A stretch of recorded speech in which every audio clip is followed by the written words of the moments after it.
Good evening, everybody. Welcome to this webinar to discuss the Bows East Quieter Neighbourhood proposal. My name is Louise Bradley. I'm the practice director at a company called ECF, and we've been brought in to support the consultation process regarding this proposal. We're going to start this evening with the panel from Enfield Council introducing themselves, and then I'll take you through the agenda and the housekeeping tonight, followed by a presentation. So if we can start with Alex, please, in terms of the introductions.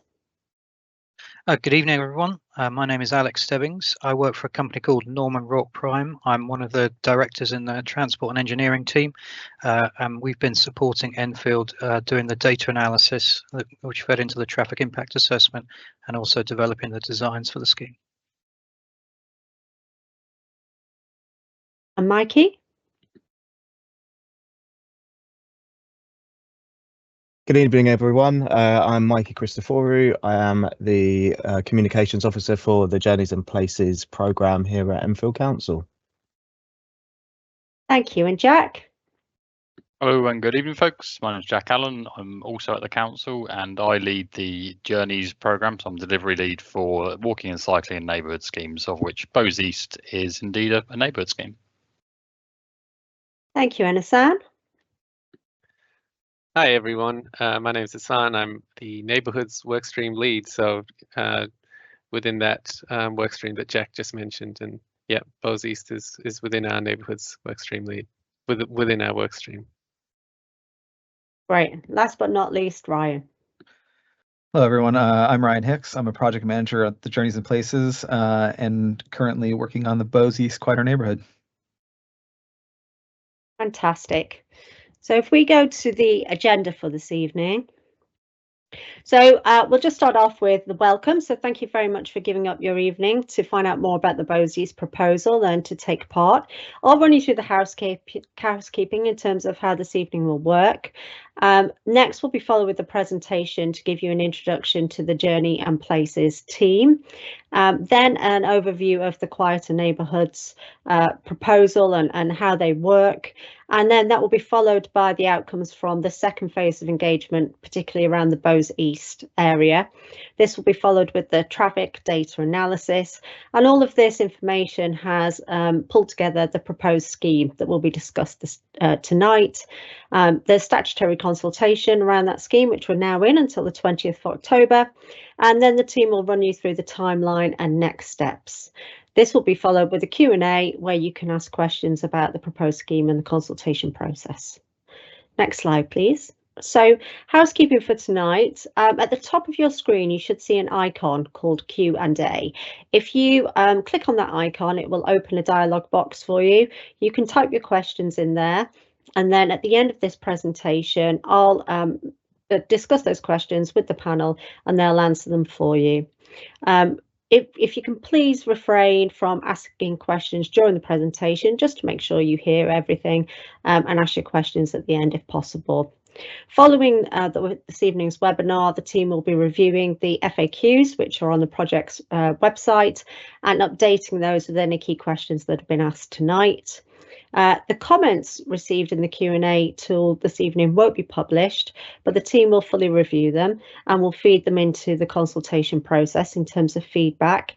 If you have any other comments, please just leave those until the end, write them at the end and post them separately to your questions. You can also email in comments and you can find the email address by going on the QR code, which you can see on screen, which will take you to the project page for the Bows East proposal.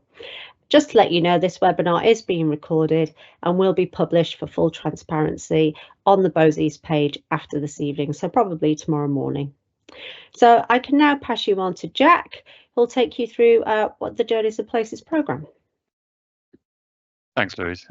Yes, well, I'm not going to take up much of your time because I think the value here is making sure that you guys get a full sight of what we've done with the proposals and indeed get an opportunity to ask the project team all the detailed questions. But I just wanted to spend a couple of minutes just to give a bit of a wider context in terms of sort of why we're here, who we are, and sort of why we're doing all this sort of stuff. So in terms of who we are. We are indeed a Journeys and Places team, and this is the Journeys part of that. And why we're here is, I think the prescient point is that we're in a climate emergency that was declared by numerous governments sort of some years ago, and it's acting on that in terms of how we affect generational change and considering the future and what our transport options look like in London wide and indeed in Enfield locally. So it all forms part of that strategy to address that emergency and the poor air quality that is very actively impacting people's everyday lives right now, beyond that sort of generational risk. So I think it's about something over 5,000 deaths per year in London from air pollution related issues. So it's something that's affecting not just your future generations, but people right now. And indeed, an upshot of these sort of things is hopefully that physical activity is equally important, because we're getting the benefits of active travel and a healthier community as a result of these sort of things too. Travel choices impact on social equity and inclusion. So it's very much a conscious effort of the borough to make sure that people have choices in how they travel and not just being solely reliant on motor vehicles. Clearly the unnecessary trips that motor vehicles that people are taking in motor vehicles generate that congestion that then impacts the air quality that we've talked about. So it's trying to give people those choices in terms of how they travel around London and locally around Enfield. And ultimately, we want our streets, roads, neighbourhoods to be safe for everyone, regardless how they travel. So it's considering the most vulnerable of road users in that road user hierarchy to make sure that we're considering how those people travel as well as other car users on the road. Next slide, please. So these are just sort of our headlines as a department in terms of what our mission is, I guess. So one of the key ones from an infrastructure perspective is delivering a walking and cycling network. So it's making that network accessible to people, and indeed a network that people want to use. So they're thinking about their travel options beyond the car and thinking about how they might travel more actively and enjoying the outdoors. We're enhancing town centres, so that's more of the place part of things, which is our colleagues in the Journeys and Places team. That is essentially making those places somewhere that people want to be and want to dwell. Ultimately, sort of our part in that is making sure they're connected by ways that aren't just car focused, so making sure people can travel between them, whether it be walking, wheeling, cycling, etc. And we want to make those connections and make those neighbourhoods safer. So this is probably the one that's closest to the proposals at hand today, what we're talking about. So what we mean by a neighbourhood safer is allowing people to travel about their local neighbourhood in ways that are active and sustainable. So walking, wheeling, cycling, as we've talked about before. And I think before we just go on to the sort of my closing line, I think one of the things I quite like to reference when I'm talking about that sort of neighbourhood stuff is an example very close to my heart and sort of why I'm in this job. It's I've got a 2-year-old son and a partner that won't touch a bike. I'm a very keen cyclist, but my partner has never ridden in London. My 2-year-old is currently riding on the back of my bike, and I want a London to exist in his future that he feels like he wants to cycle around as well, and maybe even one in our future that my partner feels like she can cycle around. So it's that sort of unlocking those travel choices, and by this final slide just saying that we're making sure we're doing stuff beyond the physical to make sure people are informed about those choices and are indeed inspired to make those choices as well. So I think that gives a bit of a context of sort of why we're doing this and where all the effort's coming from. But I think the real valuable part now is handing over to the project team so they can give you a bit more of an update on those proposals and have plenty of time for questions at the end. So thank you very much, and I'll hand over to Ehsan. Thanks, Jack. Yeah, so just to give you guys a bit of context on what a quieter neighborhood is. So a quieter neighborhood is essentially can form an array of improvements in a specific neighborhood. So it's an area that we kind of look at and identify, and we look at what are some kind of improvements we bring to the area to make it a more attractive and safer environment for people to travel through active modes such as walking and cycling, and just what kind of benefits can we bring to that area to improve the safety levels, make it a more pleasant place for people to live in, and just make it quieter and just more pleasing to be in overall. So you can see here, just mentioning that aim, and it's through an array of improvements which we can run you guys through later on in the presentation. So in terms of why Bows East, so we look at as part of our prioritization in the borough, we look at a number of factors in terms of selecting the neighbourhood to kind of proceed with. So Bowes East is very high up on our priority list for a number of factors. So one of those is the opportunities to improve air quality. So in terms of the London-wide air quality readings that we've done, and we've looked at the Bowes East area in particular, looks to have lower levels of air quality in comparison with other areas across Enfield as a whole. So that's somewhere where we can look to identify that as an opportunity for improvement through interventions that we bring. Another one is just health and deprivation indicators. That there's opportunities there to enable more people to walk, wheel and cycle, as well as just improve the health and amenity of the local environment through the interventions that we bring. And then thirdly, you can see on that map the two schools smack bang in the middle of the quieter neighbourhood. So there's two schools right in the middle of the area which we can look to improve in terms of making it a safer space for the school kids and the people that go to and from there. So and then lastly, the limited areas of open space. So within the Bowes East quieter neighbourhood, there aren't many areas of open space in comparison to other kind of areas that we've looked at across the borough. So that's another kind of opportunity that we're looking to make some improvements to as part of this project. So this just in terms of what we hope to achieve. So this is just to give a bit of context in terms of our goals as a whole. As you can see on the left, we have some high-level objectives that we as a borough are striving for long-term. So these come from a kind of long-term strategy, Enfield's long-term transport strategy. So you can see here we have the first one, 80% of all trips in the borough made by active or sustainable travel models. So we're looking to improve that kind of uptake in active and sustainable travel modes. Also looking to tackle safety perspective, trying to reduce the number of deaths and serious injuries from road collisions on the borough streets. Another one is just trying to reduce the traffic levels by 10 to 15% through the prioritization of active and sustainable travel modes. And lastly, just looking at adding more new blue and green infrastructure as part of the projects that we deliver in the area. So a lot of these objectives you can see align with, well, you'll see later on, align with what we're looking to bring as part of this Bowes East quieter neighbourhood.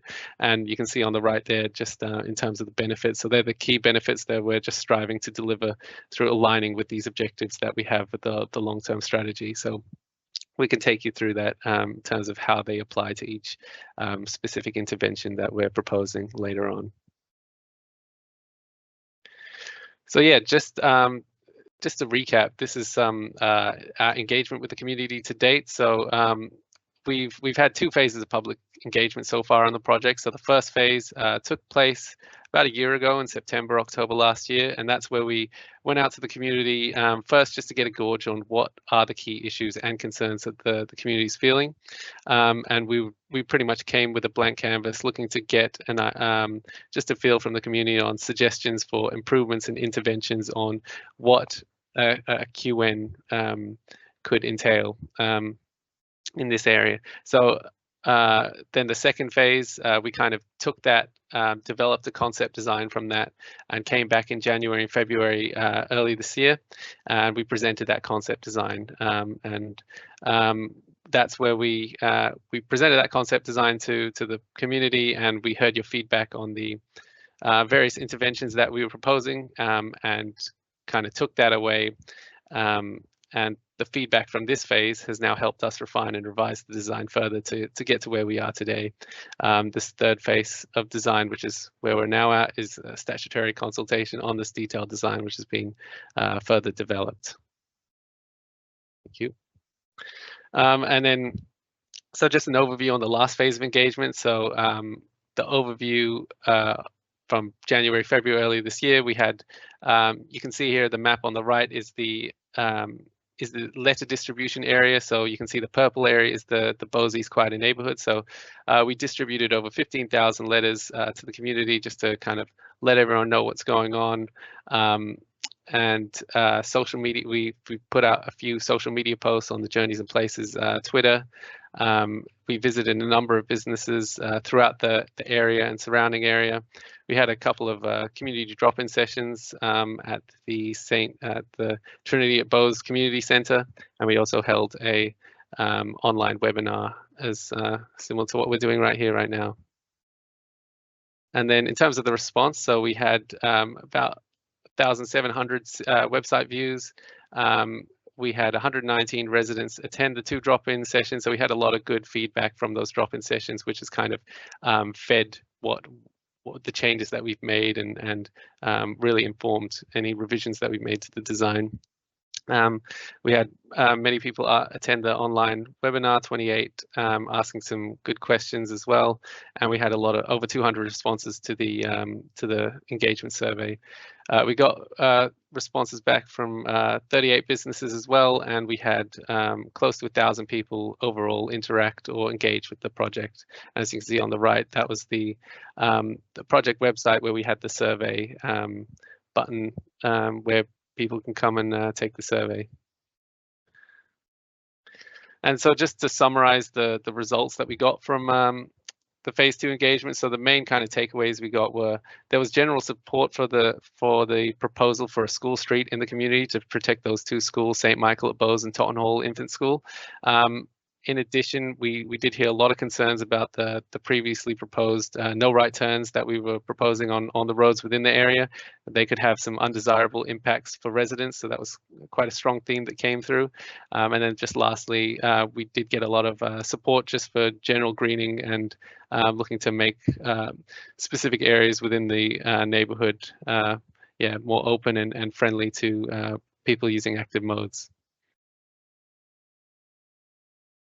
And I'll pass on to Ryan to just run you guys through the traffic data collection and analysis that we undertook. Thanks, Hassan. Yeah, so first I'm going to go through some of the traffic data before I get on to what's proposed.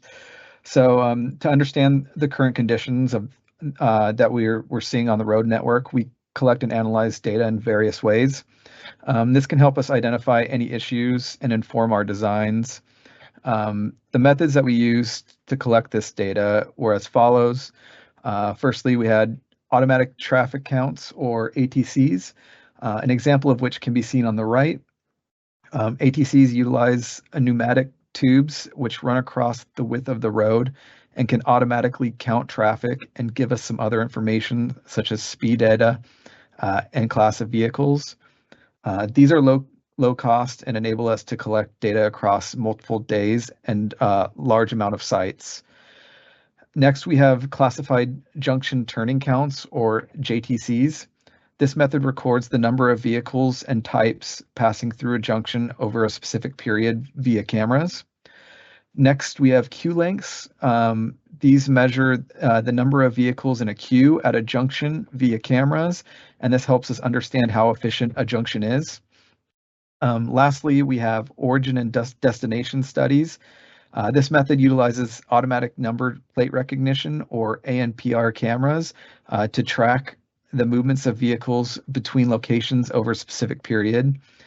This can help us identify any popular routes through the area. I'll be sharing some of the data that we collected now, but this information can also be found on our webpage in a traffic impact assessment report. So the map on the left shows the location of the JTC and ATCs included in our studies. The JTC is indicated as an orange circle on the map, which is recorded at the junction of Green Lanes and the A406. The red lines that you see are where the ATCs were placed, and the traffic volumes were measured at these locations.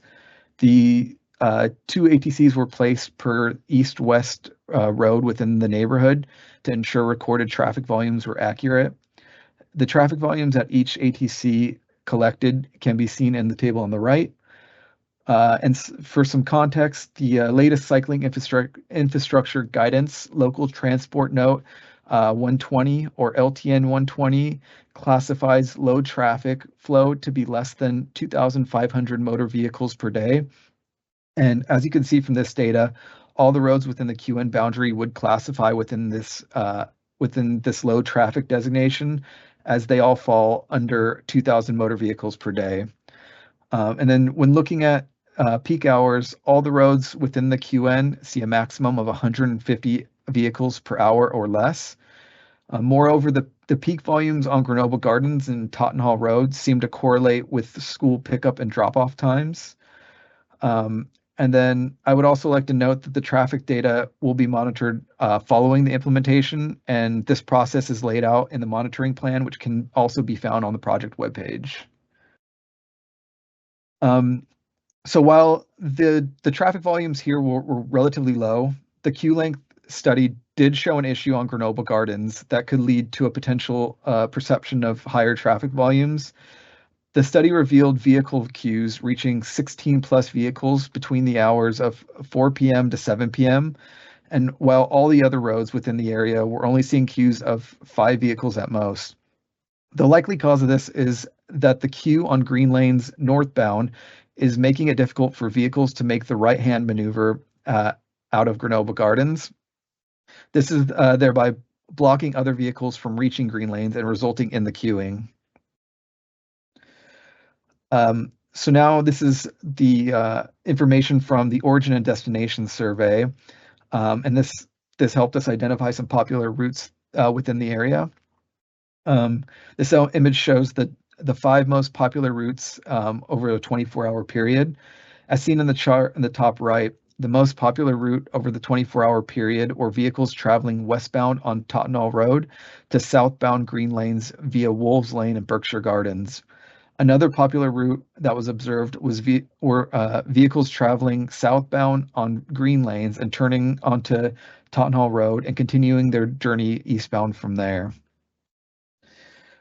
For similarly to the 24-hour routes, the most popular route for vehicles in the AM, which is shown here now, were vehicles traveling westbound on Tottenhall Road to southbound green lanes via Wolves Lane and Berkshire Gardens. However, none of the routes here saw particularly high volumes, as the highest hourly volume was 33 vehicles. And then now we have the PM peak period. The PM peak through routes all had relatively low traffic volumes, with the most popular route originating on the southbound green lanes and turning left on Tottenhall Road before continuing east on, and that was seeing an hourly volume of 26 vehicles. So to summarize, the Bowes East saw relatively low traffic volumes in the area. However, Grenoble Gardens and Tottenhall Road did see an uptick in traffic volumes around school pickup and drop-off times. Additionally, large queue lengths were observed on Grenoble Gardens, especially during the peak PM hours. So now we can talk about our design journey throughout the design process. So in light of the feedback received from the community, alongside results from the traffic data analysis undertaken, we have updated the proposed designs shared in the second phase of engagement to align with the information that has been gathered. The previous design included no right turns on all east-west roads within the quieter neighborhood. We have now removed all of these with the exception of the one on Grenoble Gardens, as this will help to address the queuing issues seen in the PM peak times. We have retained the proposed school street, as this will protect the area outside the schools during pickup and drop-off times, and this will create a safer space for those walking, wheeling, and cycling to and from school. We have retained the greening on St. Cuthbert's Road and added a second area on Fairbrook Road between the 2 schools.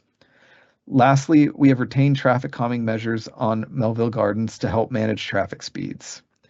At the bottom, you can see a general timeline around the engagement with the community and how that informed our designs. In September and October of last year, we undertook the first phase of engagement, where we asked the community to share ideas for improving the area, as well as informing us about any issues that may have been observed. This informed our concept designs, which were then presented at the second phase of engagement. There, we asked the community to comment directly on these designs. The feedback we gathered from that engagement period, along with the traffic data we collected, helped to inform the detailed design, which we are now presenting here.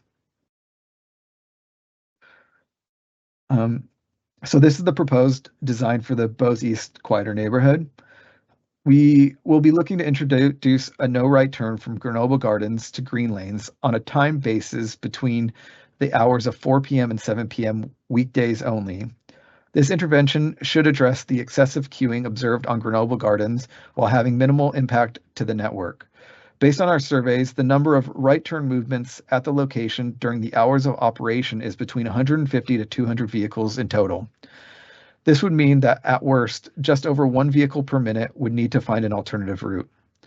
This proposed intervention would be introduced on an experimental traffic order. As such, it would not be delivered by the draft traffic order, which we are currently consulting on.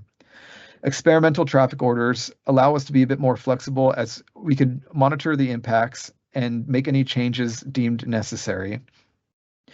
We will consult residents and businesses on the experimental traffic order once that is in place. All the other interventions included in this proposed design will be introduced on the draft traffic order TG52/1568. And this is what we're currently consulting on today. Firstly, we have a school street on Tottenham Road and Grenoble Gardens. The proposed operating times for this are between 8:30 and 9:15 in the morning and between 2:45 and 3:45 in the afternoon on weekdays only.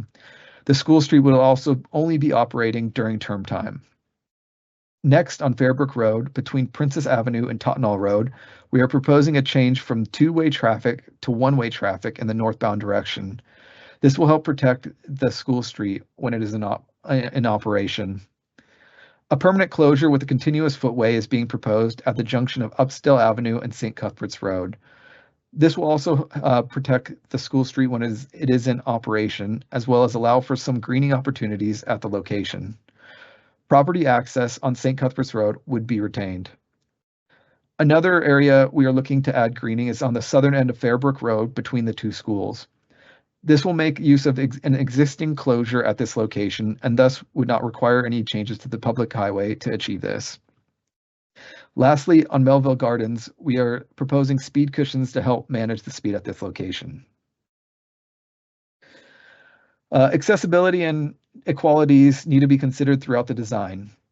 The Equalities Act 2010 defines the following as protected characteristics: age, disability, gender reassignment, marriage and civil partnership, pregnancy and maternity, race, religion or belief, sex, sexual orientation, and Enfield Council considers socioeconomic status and care experience as additional characteristics. So now I'm going to pass this to Mikey, and he'll give you the details on the statutory consultation. Thanks, Ryan. So the project page is now live. So that's the web link there that you see at the top of the screen, or alternatively, you can scan the QR code towards the bottom right-hand side of the screen to access the project page. So we're asking residents and businesses to make representations or objections to the draft traffic order in writing, stating the grounds on which it will be made, and quoting the reference number TG52/1568. And we're asking for responses to be submitted no later than 11:59 p.m. on Sunday, the 20th of October. You can submit your either representations or objections to the draft traffic order in any of the following ways. So either online via the survey on the project page. You can send it in to us via email, which will be sent to or should be sent to journeysandplaces@enfield.gov.uk, or you can alternatively post it to us, addressed to the Journeys and Places team at Enfield Council, Silver Street, Enfield, EN13XA. All of that information is on the project page and was also in the letters that were sent to residents to advise of the consultation starting. Next slide, please, Ryan. So we've communicated to residents and businesses about the statutory consultation via a large letter drop. So just over 15,000 letters sent to residents, social media posts on the Journeys and Places Facebook page, and also the X page, formerly known as Twitter, but also through the Enfield Council channels too. We're hosting this webinar today, and we will be also carrying out 2 community drop-in sessions, which were mentioned earlier on at St Michael at Bowes.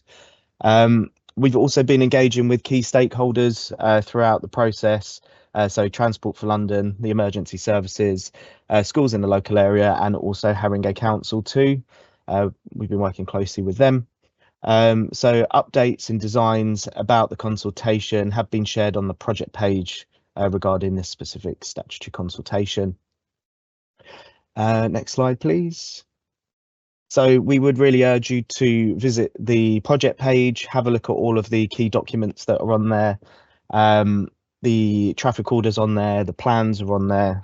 There's also key dates for the project as well. And also any engagement and consultation surveys and activities will be hosted on the project page, as well as project updates. And that's all from me. Thank you. I'll hand it over to Ryan. Thanks, Mikey. So what's on the screen now is the timeline of the project. So the top are some past activities, and at the bottom is where we're at today and what it's going to look like in the future. So for the past activities, we had an early engagement, which was our phase 1 engagement, and then we had concept designs, followed by engagement on potential designs, and then following that, we created the detailed designs, and now we are currently at statutory consultation, which is the 3rd phase of our engagement. And then following this statutory consultation period will be a decision to whether or not to proceed with the project. If there is a decision to implement, then the implementation will follow that. And then following implementation, there would be a post-implementation monitoring period. So some of the next steps for the statutory consultation. So the top activity is the webinar, which we're currently in today, right now. And the next activity will be the first drop-in session, which is on Tuesday, the 8th of October, 2024, which will be between 4 and 6 p.m. And this will take place at St. Michael at Bowes Church of England Junior School. And then we'll have a second drop-in on Saturday, the 12th of October, 2024, between 10 a.m. and 12 p.m. And this will be at the same location, St. Michael at Bowes Church of England Junior School. And then at 11:59 Sunday, the 20th of October, 2024, is when the statutory consultation will end, and we will then collate all the information and publish a report following that. And that is it. So I'll hand it back to Louise for the Q&A. Thank you very much. When we start the Q&A, what we'll do is anybody who answers a question, we'll just get them to introduce themselves and give their role as well. We did do that at the beginning of the webinar, but I realised some people joined later and so may have missed that. So if we can start with our first question, can you provide evidence that the air quality in the Bowes East area is worse than in other areas of the borough? The question carries on to say they're not aware of any monitoring devices for the air quality in this area. So if there are such devices, can you provide some details? I think, Hassan, you can cover this one, can you? Yeah, sure. Thanks, Louise. Yeah, so just on that. So in terms of the first part of the question, the data that we initially collect is kind of like a London-wide air quality data. So we initially get that from the London Atmospheric Emissions Index. So that's all publicly available and viewable. So you can kind of see the comparative air quality data across London as a whole. That feeds into, from an infield perspective, we have a air quality action plan. So that data feeds into the air quality action plan, which goes into part of the council as a whole's prioritisation work when they're looking at schemes to develop. So that is kind of like the high level air quality data that we collect on first instance to kind of justify whether to part of the justification for which projects to proceed with. And then in terms of the monitoring devices. So we don't have any air quality sensors in yet. You are correct. We're going to be installing some air quality sensors pre-implementation, so we can start collecting that air quality data and monitor it before and after implementation, just to see to what degree the project's interventions, if it does go ahead, will have an effect on air quality in the area going forward. Thanks, Hassan. And can you just, say your job title as well? Oh, sorry. Yes. Yeah. My job title is the Neighbourhoods Workstream Lead in the Journeys and Places team. Great, thank you. We'll move on to our next question. Can you please explain in more detail what is the meaning of the greening at the junctions on St Cuthbert and Fairbrook? More precisely, how these will affect the access of cars into these roads? I think, Alex, you can take this one. If you can start by introducing yourself again, that would be great, please. Yeah, sure. Thanks, Louise. So yeah, I'm a traffic engineer from consultants NRP that have been supporting Enfield in developing the designs for the scheme. So in terms of Fairbrook Road, at the southern end of Fairbrook Road, essentially there's an existing road closure with a footway running across the road. What we'd be looking to do is behind that footway introduce greening, which is low level planting. Where possible at both locations, we'll be potentially introducing SUDs, which is sustainable drainage, so that when it rains, the water can run into those areas and then drain through to the drainage system to just improve that sort of dissipation of water and reduce the risk of flooding. And then at the southern end of St Cuthbert's Road, we'd essentially be doing the same treatment. So where Fairbrook Road at the southern end is currently a footway running across it, we'd be giving that same treatment at the southern end of St Cuthbert's Road. So closing that, making the section above that two-way, so you'd still be able to come out on the northern end of St Cuthbert's Road, and again introducing that greening behind the footway and potentially with SUDs as well. Great, thank you. Our next question, do we have to object to the whole scheme, or can we identify individual aspects of the proposal we do not like? This is in terms of responding to the consultation, and I think, Hassan, you can take this one. Yep, sure. I'm just a reminder of the Neighbourhoods Workstream Lead. So yeah, you can object to specific elements. It's really up to you when you respond back on the survey or by email or posting in writing. You can make a representation for specific elements, object to specific elements. It's yeah, up to you how you want to fill it in. Great, thank you. Our next question, what has been measured so far? What metrics have been collected, and how will these be measured going forward? Is there a baseline of metrics which can be published now before any changes are made? And I think, Ryan, you can cover this one off. Yeah, so I think we kind of already touched on a little bit of this so far, but as far as traffic data that's currently published on our webpage under the traffic impact assessment, we will also be collecting air quality data, specific air quality data within the site. That'll be a year-long thing, so we'll get that installed before the scheme is implemented, monitor it for a while, and then monitor it for afterwards. And yeah, anything that we're monitoring or measuring is can be found in the monitoring plan, which is also located on the web page. Thank you.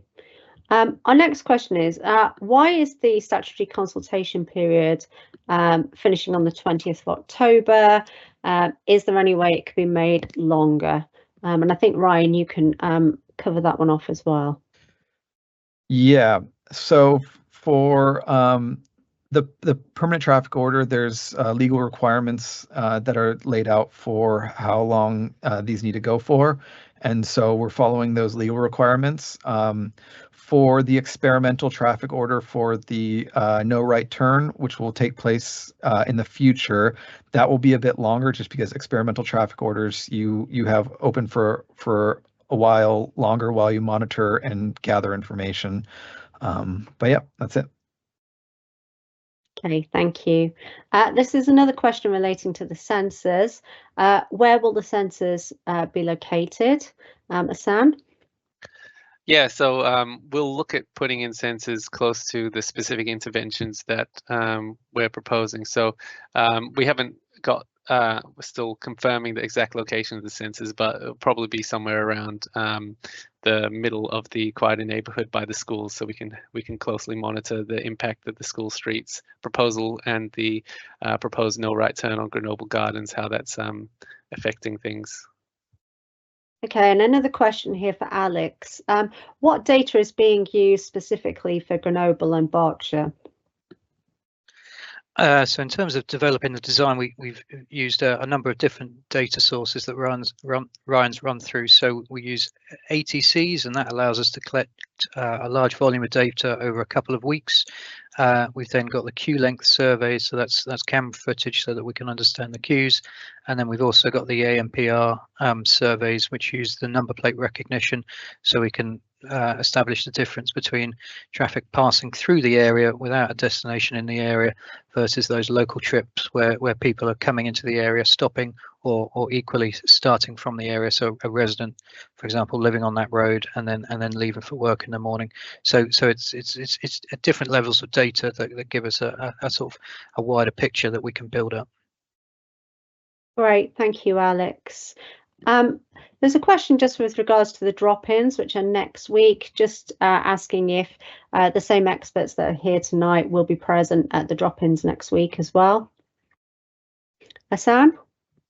Yeah, most of the project team will be there at the drop-ins in person next week, so you can come and ask us any questions. Great, thank you. A question here is with regards to the previous proposal that looked at roads in the purple zone that would restrict all traffic for local residents and permit holders. Is it now proposed that the quieter neighbourhood, which would, sorry, it's quite a long question, that's why I'm stammering here. Is it now proposed that the quieter neighbourhood, which primarily means the two school streets, the no right-hand turn onto green lanes and Grenoble Gardens and some of the green junctions, outside of these measures, would normal traffic still be able to use the roads inside the purple area? And Hassan, I think you can cover this one off. Yeah, normal traffic will still be able to use the roads within the purple area. There's no changes to that. You can see in terms of the traffic movement, it's primarily the school street that's proposed within the purple area and the proposed no right turn on Grenoble Gardens. Great, thank you. Another question is, given that part of the proposal is to close part of St Cuthbert's Road, would have been expected maybe that the proposal would include some secure bike storage for residents. Is that being considered at all? I can answer this. Thanks, Ryan. It's always something that we look into. I think there is another team within our team that's looking at also that's behind installing some of the traffic or the bike storage, and I think they have looked at this area, and there's probably more information on that will follow. Great, and then just to add to that, yeah, I think Ryan mentioned we have another team in Enfield looking at bike hangars specifically, but it looks like, yeah, there is cycle storage being installed shortly on Tottenhall Road in the area. But yeah, that is there's already works happening just with a different team in this area, in that space. Another question on air quality, just reaffirming again, is there any specific data currently available around air quality in Bowes East? So not specifically for Bowes East. We capture the data. We initially use kind of like a wider London-wide baseline data to get our kind of prioritization, and then once that's been selected, we kind of focus in. So we will be collecting more pre and post specific air quality data for the scheme. Thanks, Hassan. And again with you, would you be monitoring the impacts of these measures in neighbouring Haringey streets south of the area too? Yes, so we have been doing some monitoring with on the Haringey Road south of the borough pre-implementation. That's kind of part of the traffic data analysis that Ryan touched on earlier, and we have been working with Haringey officers and Haringey Council. We're in touch with them quite regularly, so we're quite I guess up to date with the potential impacts on Haringey roads, and we do expect that to be very minimal with the current proposal. So Haringey are comfortable with what we're proposing right now. Great. And Alex, I think it's worth just explaining a little bit more about the proposed no right-hand turn. Sure. So as Ryan mentioned, so the intention is that, again, based on the data and looking at the queue lengths in particular on Grenoble Gardens that we were seeing building up in the afternoon, sort of from 4 p.m. onwards, what we're looking to do there is introduce the no right turn so that it dissipates that queuing. So what it looked like from the cameras is that the right turning vehicles trying to get out of Grenoble Gardens were hitting the northbound queue on green lanes, so they weren't able to exit out of Grenoble Gardens, and therefore also, you know, vehicles behind them trying to turn left out of Grenoble Gardens weren't able to do that. So by introducing that no right turn there, it'll sort of reduce that queue specifically on Grenoble Gardens.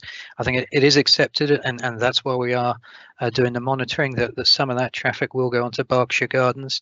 But again, looking at the queuing and the modelling we've done of green lanes, that queue, that northbound queue, it doesn't block back as frequently to Berkshire Gardens, and therefore traffic coming out of Berkshire Gardens turning right will be able to move into that queue more easily, and therefore reduce the impact of queuing on Berkshire Gardens. As Ryan has mentioned, this element will be going in as an experimental order, and the reason for that is so that we can monitor that and just sort of affirm that our assumptions around those impacts are accurate. So that bit in particular is somewhere where we will closely monitor to understand particularly that impact on Berkshire Gardens to see what if any issues generate and how we can mitigate that. Great. Thank you, Alex. And I think that covers off some of the questions asked around the impact potentially on Berkshire Gardens and Grenoble Gardens, especially during the evening time as well. The next question, will the no right-hand turn on Grenoble Gardens just shift the queuing onto Berkshire Gardens, Maryland Road and Selvin Avenue? Very similar, I think, to what you've already covered off, Alex. Yes, and again, I think that the data suggests that some traffic will move onto Berkshire Gardens, but the data that Ryan presented in terms of the traffic volumes on Grenoble and Berkshire shows that actually we're not looking at high volumes of traffic doing that. It's just that the impact of hitting that queue on green lanes sort of gives a perception that there is more traffic on that road because it's unable to exit onto green lanes. So again, that's an area we need to closely monitor, and why we're putting that as an experimental order is that the technical term, but it's essentially we're trialing that element of the scheme just to make sure that the impacts on Berkshire Gardens aren't that impact is not directly shifted to Berkshire Gardens, and all we're doing is moving the problem rather than solving the problem. Okay, thank you. Our next question, what is the financial impact to residential car owners? Hassan, if you could cover this one, please. Yeah, I'm not sure if there is much of a financial impact if we're looking at it. It's more of a just if a restriction in terms of with the school streets specifically for residential car owners. Residents will still be able to access the school street, so it's not restricting residents. It's I guess with the no right turn on Grenoble, that is another blockade, but which Alex has just touched on before. We do have permits available for that, of course, and those prices for permits will be just in line with the standard that Enfield Council has on in terms of their permit prices. So you can find that information on the Enfield Council website. But in terms of school streets, residents will have free permits because they'll be exempt. Great, thank you. And could you just explain a little bit more, Hassan, about the benefits of a school street? Yeah, for sure. School streets they're very valuable. We've done a lot across the borough. The main kind of benefit they bring is just creating a protected zone for school children at pickup and drop off time specifically, just outside of school. So safety is the number one benefit. You see we usually see a significant reduction in traffic during those peak times when kids are coming to and from school, and that we've seen a localized improvement in air quality, reduction in pollutants during those times. Also just a significant reduction in traffic, which is kind of hand in hand with the safety improvements, and it just makes it a more pleasant kind of environment for local residents, and just reduces the cut through traffic as well, and also just lastly encourages and incentivizes more people to take up active modes of transport, walking, cycling, scooting to and from school. Great, thanks, Hassan. Just wondering, we had a question earlier about green and blue infrastructure. I wondered if it would be good to just explain a little bit more what's meant by that. Yeah, Louise, I'm happy to do that. It really relates to those greening areas on Fairbrook Road and St Cuthbert's Road. So the greening element is introducing more planting, and then in terms of the blue, it's trying to integrate those sustainable drainage features that I was referring to, so that it reduces flooding in the area by catching the rainwater before it goes direct into the drains, and basically slowing the discharge of that rainwater, so that rather than sort of overloading drains in the area and generating flooding, that the dissipation is slower and therefore reduces the risk of flooding. Right, thank you. Do we have any more questions in relation to other aspects of the scheme? You can see we've had a few questions around traffic impacts on Berkshire Gardens, which I know Alex has already covered off. Okay, so how long will the experimental traffic order last? Is it 18 months? And will the council consider cancelling it before the time is up if it's clear that the assumptions were incorrect? Ryan, I think you can cover this one. Yeah, I believe for an experimental traffic order, the maximum time is 18 months for consultation. It can be less than that. So throughout that period, we will just monitor it, and with the experimental, we can remove the intervention completely if we see that impacts are unpalatable to us. Or we could make modifications to that, but it's kind of one of those things where we once it opens up, then we could kind of see where to go with that. That's great. Thank you very much, Ryan. We're nearly at the end of this evening's session. We've got 7 minutes left. So we'll just have another few minutes for any other final questions or any other comments from our panel.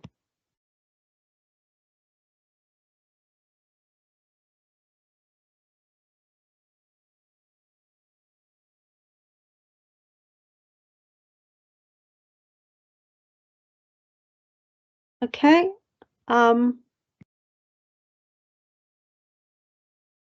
think we're happy to end this evening. Oh, hang on, there is one more question. Is there a choice as to whether these changes are implemented? And I think this comes back to the next steps slide. Sam, would you like to cover this off? Yeah, sure. So, I mean, all projects go through just the legal statutory consultation process. So it is we do take into account the community's feedback. At the end of the day, that's kind of what has led us to revise and refine the design and have these 3 phases of consultation to date. So at the end of the day, it's we take the representations and objections, and it goes through a governance process. So a decision is made just internally at Enfield Council based on the feedback received and a number of other factors, whether or not the project should proceed with implementation. So that's just kind of how the decision is made. Okay, thank you.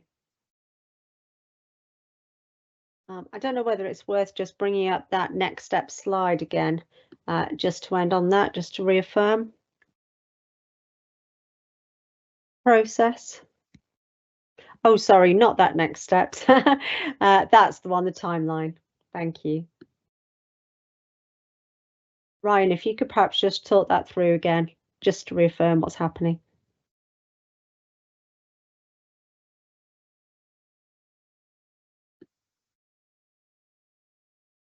Oh, you're on mute, Ryan. Oh, sorry. Would you say? On the timeline, I think it might just be worth just reaffirming where we are now and the next steps, and then we can show where the opportunities are for the drop-ins as well. Yep. Yeah. So as you can see at the bottom left, that's showing where we're at now. So we're currently in statutory consultation.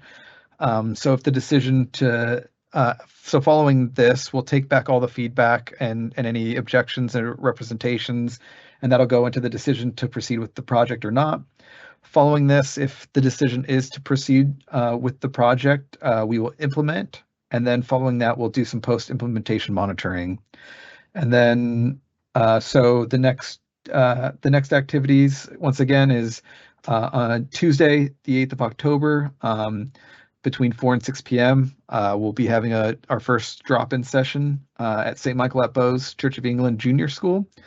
And then our second drop-in will be Saturday, the 12th of October, 2024, between 10 a.m. and 12 p.m. also at St. Michael at Bowes Church of England Junior School. And then the statutory consultation will end on the 20th of October at 11:59 p.m. Great, thank you, Ryan. And we've just got one other question on overflow traffic, just asking for a little bit more explanation of where it will be going. Alex, could you take this one, please? Yeah, sure. Ryan, do you want to just pop onto the map again?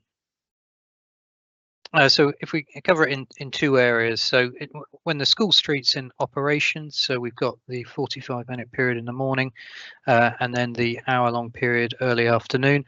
As was touched on earlier, residents on those streets will be able to access those roads within those times. But as Ryan sort of showed earlier, in terms of the traffic flows during those periods, it is relatively low, and yeah, it will dissipate. So in terms of Tottenham Hall, that's likely to go to Princes Avenue and Upsall Avenue to the north and south, and Grenoble Gardens during those school street periods. We do expect that to reassign onto Berkshire Gardens. Again, that is why the monitoring's being undertaken, so we can understand that those impacts and and if needed mitigate. And then in terms of that, the no right turn on Grenoble Gardens, again, potentially reassigning to Berkshire Gardens. Obviously, a number of those right turners will be residents living on Grenoble Gardens, so it's then potentially alternative routes to the west of here to then be able to track north on Green Lanes. But I think Ryan mentioned that the monitoring strategy sort of it is set out so that we collect baseline data, some of which we already have. Additional elements will be going out to collect, and then once the scheme is implemented, it's going out and carrying out that post-monitoring surveys to collect that data so we can see what those impacts are and sort of implement mitigation if we need to. Great, thank you, Alex. And just a final question here for Ryan can cover off. The two drop-in sessions, can you just explain how they'll run, please? Yeah, so the two drop-in sessions is more just something that the community could come in and speak with the project team in person. We'll have some boards up that people with some information that people could go and view and just ask questions. They're going to be the same. They're going to have the same information at both of them. So if you can't make one, you're not really missing out on anything. So yeah, it'll just give an opportunity for you to come in and speak to us. We'll have some representation and objection forms there that you could fill out and submit, and then we'll have some of the drawings and some other information there. Yep. Great, thank you. Okay, well, I think we can draw this evening to a close now. So thank you very much for your time this evening. We really do appreciate it. As Ryan just said, there are 2 other opportunities to speak to the project team face to face and look at the proposals in more detail. And obviously you can go on the website as well and complete the survey, and also email in any other comments that you have. This recording from this session will be on the website probably tomorrow. Will it, Ryan? Will it be tomorrow, Mikey? Yeah. Yeah, okay, will be tomorrow. And the FAQs for the project will be updated as a result of this evening's questions as well. Thank you very much for your time, and this will draw this evening to a close.